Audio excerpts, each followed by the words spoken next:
3D spausdinime aš kūriau pačius 3D spausdintuvus, stebėjau jų pardavimo procesą iš arti nuo iki, teikiau 3D spausdinimo paslaugas ir produktus, kūriau 3D spausdintuvą ir atrodo, kad viskas tik tam, kad prieičiau vieną išvadą, kad 3D spausdintuvas visiškai nesvarbu.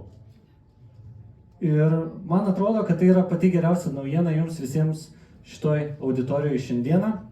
Aš visais etapais galvojau, kad žinau, kas yra svarbiausia sėkmiai 3D spausdinimo srityje. Ir prasidėjo viskas nuo startuolių. Ispanijoje kūrėm 3D spausdintuvą mokyklom, Lietuvoje kūrėm spausdintuvą pramoniai. Ir atrodė, kad dabar jeigu greičiau pradės spausdinti, jeigu ten pakeisim galvą, patobulinsim elektroniką, tada tai pavarysim ten su savo startuoliais. Ir nutiko taip, kad abu startuoliai uždaryti. Pasirodo, kad paslaptis visai ne funkcijose ir jų kiekį. Judėjau tuomet per pardavimų procesą, stebėjau jį iš arti ir kai pardavinėjai 3D spausdintuvus, atrodo, kad tai vaistas nuo visų ligų ir čia visiems verslam tinkamas įrankis. Pabandėm abu vaistus, pabandėm pigų vaistą, pabandėm brangų vaistą už 100 su viršum tūkstančių ir abu neparduoti. Pasirodo, kad paslaptis ir ne kaina. Kitas etapas sekė 3D spausdinimo paslauga. Teikiu 3D spausdinimo paslaugą, aš matau krūvą detalių, kurias galiu nukopijuoti spausdintuvu, visiems sakau, kad čia geriausias būdas gamybai ir tada išlenda klausimai. O jeigu man reikia metalo, o jeigu man reikia lazerių kažką išpjauti, jeigu kažką reikia sujungti ar panašiai, ir tada žiūri, kad atsitrenki į sieną ir supranti, kad esmė net ne gamybos būdė apskritai. Ir šiandien aš esu čia tam, kad jums atsakyčiau, kur yra ta paslėpta šaknis. Ir kad suprastume ateitį, mes turim pradžiai pasižiūrėti atgal. Ir tai geriausiai nusako Gartnerio technologinio populiarumo diagrama, kuri pritaikoma ne tik 3D spausdinimui, bet ir kitoms sritim. Ir 3D spausdinimas turėjo daugmaž tokį 12 metų visą šitą ciklą, taip įvardinčiau. Ir jisai visas prasidėjo nuo to, kad buvo labai aiškus pažadas. 3D spausdintuvai spausdins spausdintuvus, jie spausdins namų apyvokos prekes, maistą, odą, galiausiai davėm iki tokių ekstremumų, kad sakom, kad 3D spausdintuvų gaminsim organų žmonių, širdį atspausdinsim. Žodžiu, apibendrinant, viską atspausdinsim. Ir tada truputėlį kreivė pradėjo leistis. Ir tada pradėjom šnekėti, galbūt spausdinsim tik namus, gal tik metalinės kažkokias detalės, o gal iš vis liksim tik tai prie plastiko. Ir visada buvo tas pats pažadas, kad galim pagaminti viską. Ir tą pažadą varė į priekį iš esmės investuotojų pinigai, startuolių pažadai, kainų karai, technologinis toksai kaip ir naujienų karas dar tuo pačiu. Ir vis atgrįždavom prie to pačio, kad galim pagaminti viską. Bet aš sakau, kai galim pagaminti viską, tai dažniausiai negalim pagaminti nieko. Įsivaizduokit tokią situaciją. Turit baltą lapą prieš akis ir jums sako, nupiešk dabar bet ką. Gali viską nupiešti. Kiek daug šansų, kad nupiešim sekančią Mona Lizą? Čia kiekvienam pagalvoti.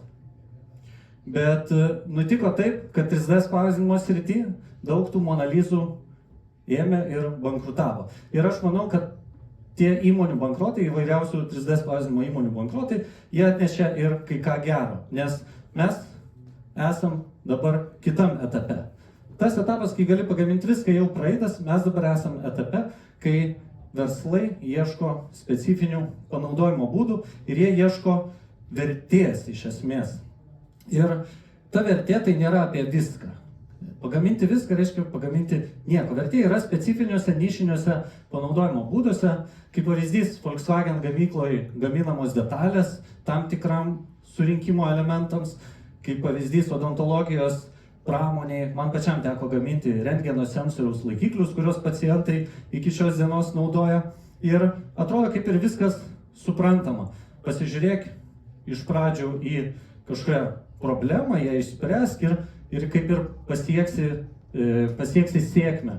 Bet ta klišė, spręs problemą iš pradžių, atrodo, į vis kartojama, bet tada man kyla klausimas, kodėl po galais visi 3D spausdintuvą iš pradžių nusiperka, tada suka galvą, ką su tuo daryti.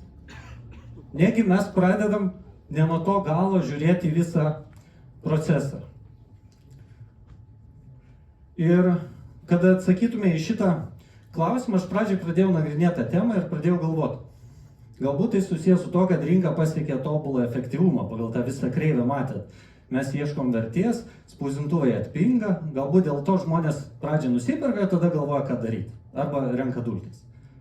Tai pagalvojau, kad puikus būdas pabandyti patestuoti šitą logiką, tai yra paimti visiškai pilnai ekstremumą ir pasiimkim 130 000 eurų vertės spausdintuvą, pasižiūrėkim į situaciją.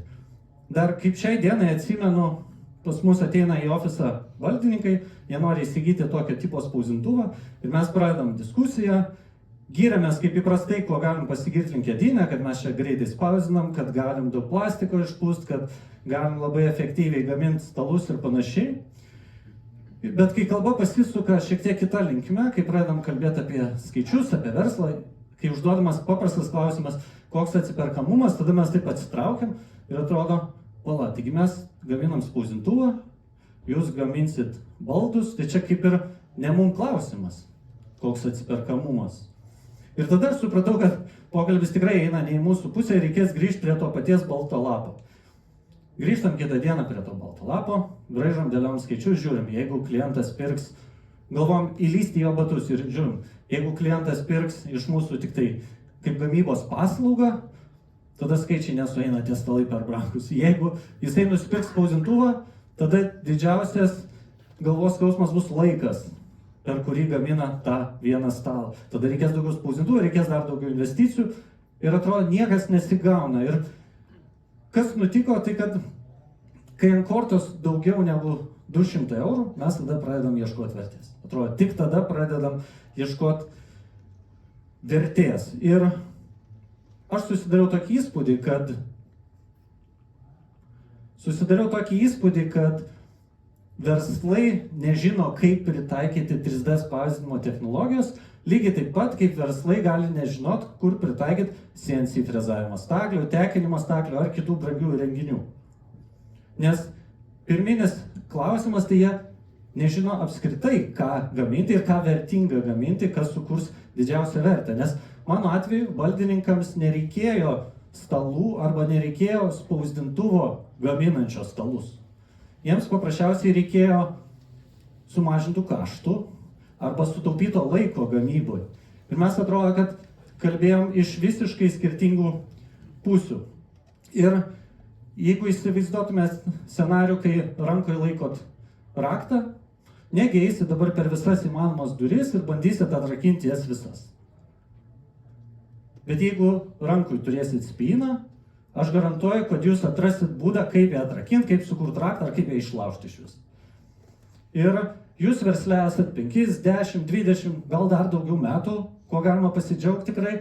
Ir kasdien susiduriat su įvairiausio lygio ir skirtingo lygio problemų.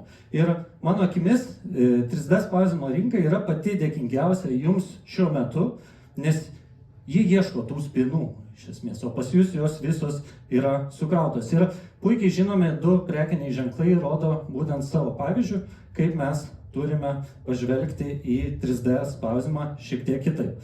Vienas iš jų yra Philips, plačiausiai pasaulyje žinomas prekinis ženklas gaminantis apšvietimo sprendimus.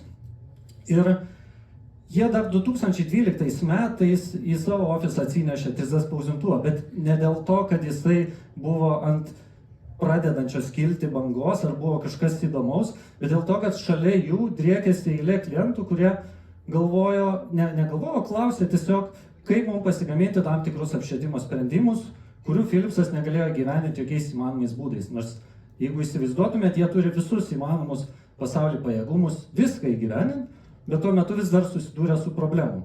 Ir iš to spausdintuvo gimė visiškai atskiras Philipso padalinys pavadinimu MyCreations, kuris iki dabar spausdina nestandartinius, bet šiek tiek jau standartizavę yra apšvietimo sprendimus, įvairias lempas, buitiškai tariant ir panašiai.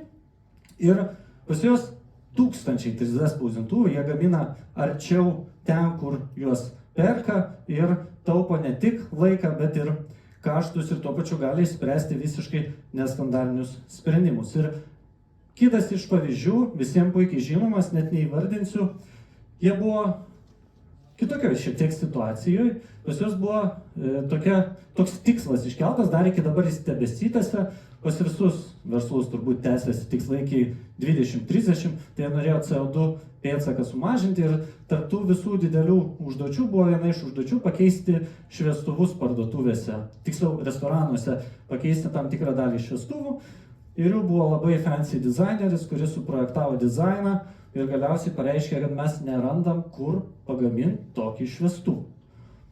Ir jie knisosi ir atsikniso iki to pačio Philips.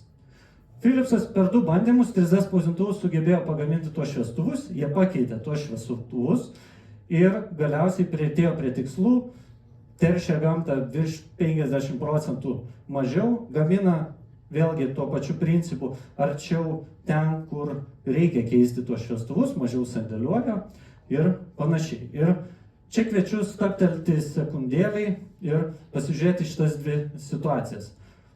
Iš pirmo žvilgsnio atrodo, kad Philips atsinešė spausdintuvą, pasidėjo ant stalo ir viskas prasidėjo. Bet iš esmės viskas prasidėjo ne nuo to. Viskas prasidėjo nuo to, kad jie turėjo klientų eilę, kurie driekėsi ir sakė, kad mums reikia to, ano ir trečio, ko mes negalim niekur kitur pagaminti. McDonald's atveju jie turėjo rankose dizainą, kurio negalėjo jokiais kitais būdais pagaminti ir jie ieškojo sprendimo. Tai vienu ir kitu atveju pradžia visiškai ne 3D spausdintuvas ir ne apskritai 3D. Ir iš čia išplaukia klausimas, ar jums šiai dienai reikia ką nors gaminti apskritai. Nes gamyba yra specifinis momentas, kad jeigu sutrinka kažkoks tiekimas, jeigu dizaino negali niekur kitur pagaminti, jeigu sulūžo kažkokia detalė, tikėtina, kad į šitą klausimą atsakysit teigiamai ir tada ieškosit jau to tinkamo rakto. Ar tai bus liejimas plastiko injection molding būdu, ar kažkoks kitas gamybos būdas, galbūt tai bus 3D spausdintuvas. Aš su raktu pabandžiau atrakinti visas įmanomas duris, su to pačiu raktu variau ir atrakinėjau visas duris. Ir supratau, kad nieko nežinau, kol neatsisukau atgal. Ir dabar čia per 5 su viršum ar daugiau metų, net nebeatsimenu, žiūriu, kad yra ne tik spausdintuvas, bet yra ir verslas. O verslui svarbiausia vertė, o ne įrankiai, su kuriais mes tai pasiekiam. Tai jei šiai dienai dar nežinot, kokio jums spausdintuvo reikia, aš manau dar geriau, nes paieška prasideda visai ne nuo to galo. Ačiū.